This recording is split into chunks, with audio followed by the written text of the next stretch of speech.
Hello friends, आज हम बात करेंगे कि आप राजस्थान में कैसे पीडब्ल्यूडी कॉन्ट्रैक्टर लाइसेंस के लिए अप्लाई कर सकते हैं।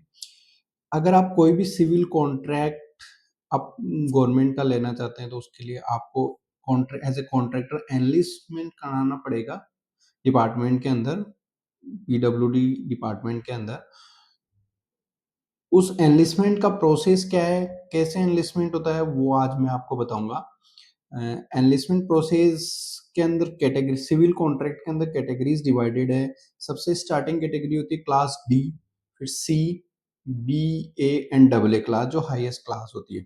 अब इसके लिए अप्लाई करने के लिए अगर आपकी न्यू फॉर्म है, सबसे पहले आपको उसका जीएसटी रजिस्ट्रेशन लेना होगा। उसमें जीएसटी रजिस्ट्रेशन लेने के बाद आपका जो स्टार्टिंग कैटेगरी होगी वो डी क्लास होगी, जिसके अंदर आप 30 लाख रुपए तक के काम वर्क के लिए अप्लाई कर सकते हो। कोई भी टेंडर जो निकलता है उसमें जो जिसकी वैल्यू 30 लाख रुपए तक की है उसके लिए आप अप्लाई कर सकते हो, अगर आपके पास एनलिस्टमेंट है क्लास डी का। तो अब क्लास डी के एनलिस्टमेंट करवाने के लिए क्या क्या करना पड़ेगा, उसके लिए सबसे पहले आपके पास फर्म का जीएसटी रजिस्ट्रेशन होना चाहिए, अपनी फर्म का एक करंट बैंक अकाउंट होना चाहिए। उसके बाद में आपको डॉक्यूमेंट्स तैयार करने पड़ेंगे। डॉक्यूमेंट्स में आपका पैन कार्ड, आधार कार्ड, आपका बैंक स्टेटमेंट जहाँ पे आपका करंट अकाउंट है, जीएसटी रिटर्न्स की कॉपी, लास्ट 6 मंथ्स की जीएसटी रिटर्न्स की कॉपी। इसके अलावा आपको एक सर्टिफिकेट लेना पड़ेगा बैंक से कि आपका बैंक अकाउंट सेटिस्फैक्ट्री मेंटेन हो रहा है।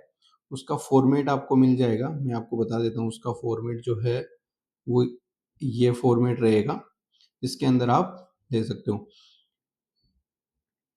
और इसके अलावा डॉक्यूमेंट्स में जो है वो आपका फोटोग्राफ हो गया, Aadhaar card, PAN card, address verification of form, company wide police station, आपको एड्रेस वेरिफिकेशन जो फॉर्म या एप्लीकेंट है उसका करवाना पड़ेगा, पोस्ट ऑफिस या काउंसलर या सरपंच, एक एफिडेविट्स जिसमें हम आपकी हेल्प करेंगे बनाने में डॉक्यूमेंट्स के टाइम।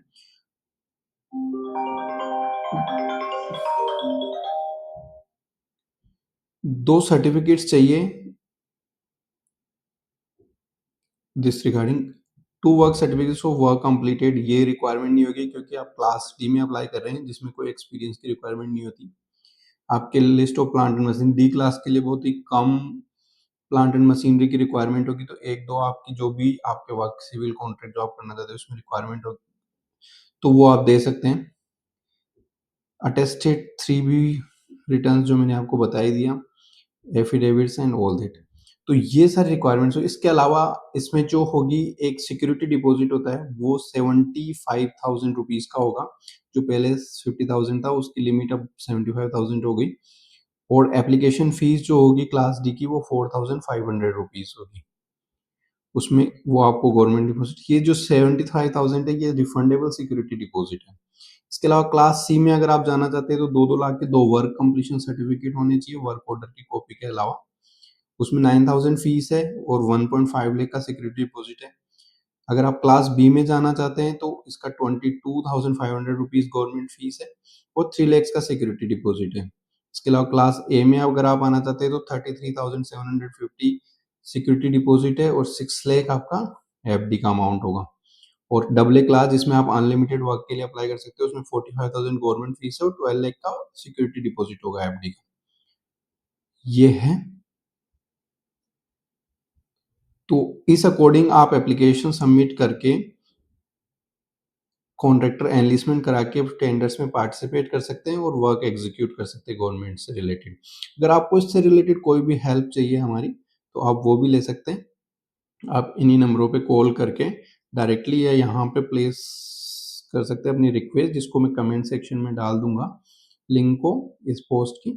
तो वहाँ पे भी आप जाके हमसे कांटेक्ट कर सकते हैं और हम इस रिगार्डिंग आपको एनलिस्टमेंट होने में हेल्प कर सकते हैं। Thank you.